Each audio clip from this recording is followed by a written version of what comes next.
What up, African world? It's Home Team here, and I'm back at it with another video of African history, culture, and worldview. And welcome back to my series, A Closer Look. And today, we're going to take a closer look at the Fulani people.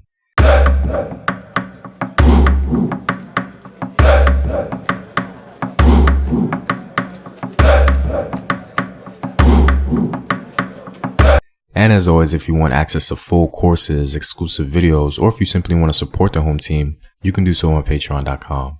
Also, go to afrographics.com, a website where you can find unique illustrative infographics summarizing African history. All the basic information you need is neatly compiled for you there, including sources for all articles posted. It's a really good resource and introduction to African history for beginners. The link to Patreon and Afrographics is in the description box below. The Fulani number around 40 million people, and they're one of the largest ethnic groups in West Africa. The Fulani are spread across many countries in West Africa, but they also reside in Central and Eastern Africa. Ironically, even though the Fulani are one of the largest groups in Africa, they're not the majority in any country they live.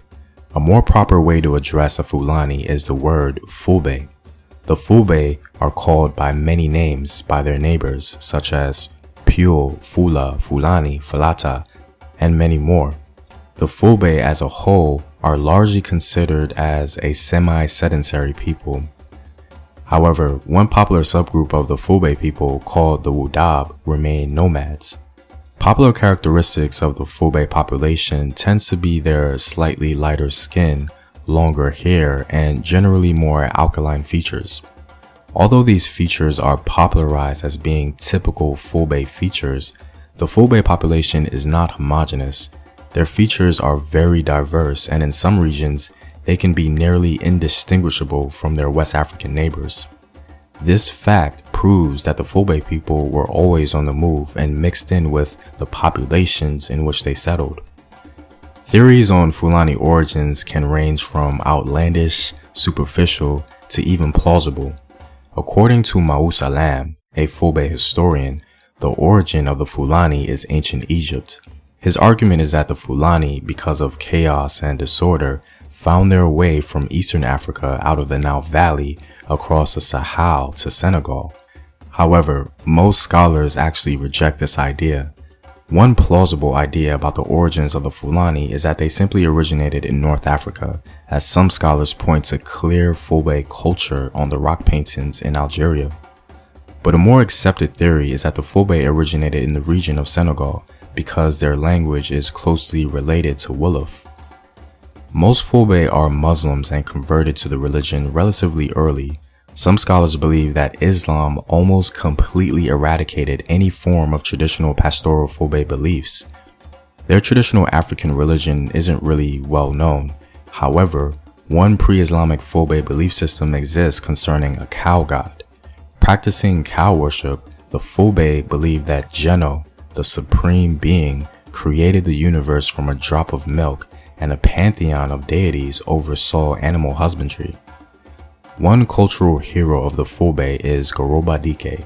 The story of Goroba Dike is classic Fulbe mythology. The hero of several Fulbe legends was Goroba Dike, a member of the Ardo royal family. Being a younger son, Goroba Dike had no inheritance. He was so angry because of his lack of status that he left the land of the Ardo and wandered around the lands of the Bambara people in a destructive mood. Out of fear, the Bambara gave Goroba Dike's bard gold and begged him to help them. The bard convinced Goroba Dike to return to his own people who owed him a kingdom. In order to determine the situation in Ardo, Goroba Dike disguised himself as a peasant and went to work for a blacksmith. The smith told him that Kodi Ardo, the daughter of the king Hamadi Ardo, wore a tiny ring on her little finger. She had declared that she would marry only the man whose finger the ring would fit, someone with the delicate bones of a true Fulbe. Men came from all over to try to fit the ring on their fingers, but it fit none of them. Goroba Dike, still dressed in rags, was the last to try, and the ring fit. Kodi Ardo protested that she could not marry a ragged, filthy peasant. Her father insisted that she had set the test, and Goroba Dike had passed it. The two were married. The Berdama or Tuaregs had been stealing the Fulbe cattle, so Hamadi Ardo sent his army against them. Mounted on a donkey, Goroba Dike left to join the battle, with his wife jeering at him. During the battle, he transformed himself into a richly dressed warrior on a splendid horse. He agreed to help the king's son-in-law win the battle if each of them gave him one of their heirs in payment. After each battle, Goroba Dike changed back into a peasant riding a donkey. At one point, the Berdama or Tuaregs kidnapped Kodi Ardo. Goroba Dike, in his heroic form, rescued his wife, but was badly wounded. Not recognizing him as her husband, Kodi Ardo bound up his wound with a part of her dress. That night, Kodi Ardo saw that her husband had been wounded, and she recognized the cloth that covered his wound. When she asked her husband for an explanation, he revealed that he was the son of a king. He displayed the ears he had taken to prove that he was a hero of the battles. In gratitude, King Hamadi Ardo handed over his kingdom to Goroba Dike. And that is the legend of Goroba. Until the 11th century, the Fulani practiced a traditional pastoral life on the western fringes of the Wagadu Empire.